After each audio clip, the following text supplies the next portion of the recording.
Le printemps maussade et le début d'été qui tarde de réelle chaleur causent bien des maux de tête aux vignerons de l'Est du Québec.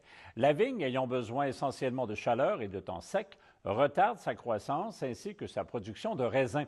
Notre journaliste David Falardeau est allé rencontrer un vigneron qui en est à sa deuxième année de culture à Saint-Hubert de Rivière-du-Loup.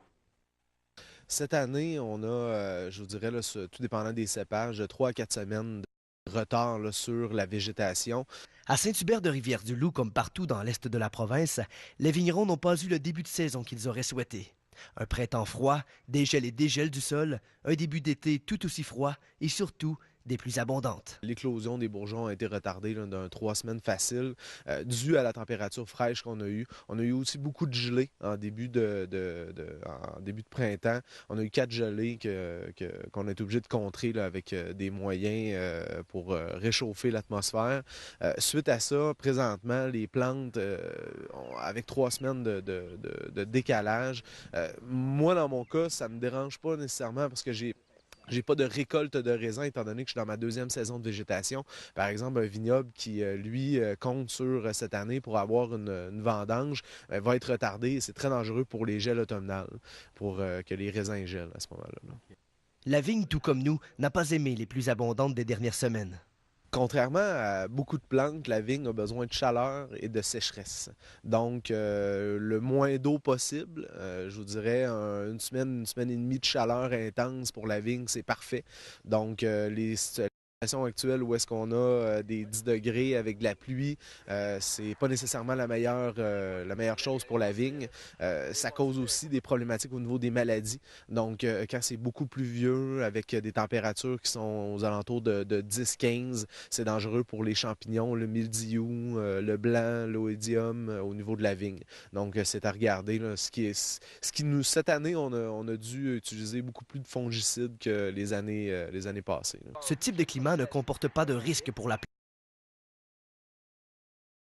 Pour la croissance de la plante, ça va diminuer la vigorosité de la plante.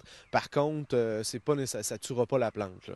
Mais c'est sûr et certain qu'un la plante, son degré de croissance est diminué. Tandis que, par exemple, dans les 3 derniers jours qu'on a eu de beau temps, bien, on a peut-être gagné en 10-15 % à chaque jour de la plante. Un printemps froid comme l'on a connu cette année a obligé les vignerons à user de plusieurs méthodes afin de contrer le gel. Michael Dionne, qui travaille d'arrache-pied à assurer un rendement maximal de ses vignes, a utilisé une méthode singulière en 2013. Dans le fond, cette année, c'est particulier parce que à peu près une année sur 5, on a des températures qui ressemblent à cette année. Puis, on a eu 4 gels, dont 3 au mois de mai, en fin mai, et un au début juin. Pour contrer, dans le fond, les gels, il y a plusieurs méthodes qui existent. Moi, la méthode que j'ai empruntée cette année, c'est que j'ai fait des petits feux à l'intérieur du vignoble. J'ai fait une centaine de petits feux, ce qui permet, dans le fond, de mélanger l'air froid au sol avec l'air chaud qui monte en hauteur, ce qui permet dans le fond de gagner à peu près 4 degrés là, au niveau du sol à l'intérieur du vignoble. Donc ça, c'est pour sauver les bourgeons qui sont éclos, sauver les premières pousses dans le fond qui sont très vulnérables face au gel, à la gelée blanche qu'on appelle, là, comme on voit sur les voitures quand on se lève le matin. Les vendanges habituellement faites entre le 15 et le 25 septembre vont probablement être repoussées dans la première semaine d'octobre. Il n'y a que le sud de la province qui pourra garder le calendrier traditionnel. David Falardeau, CFTV, à Saint-Hubert de Rivière-du-Loup.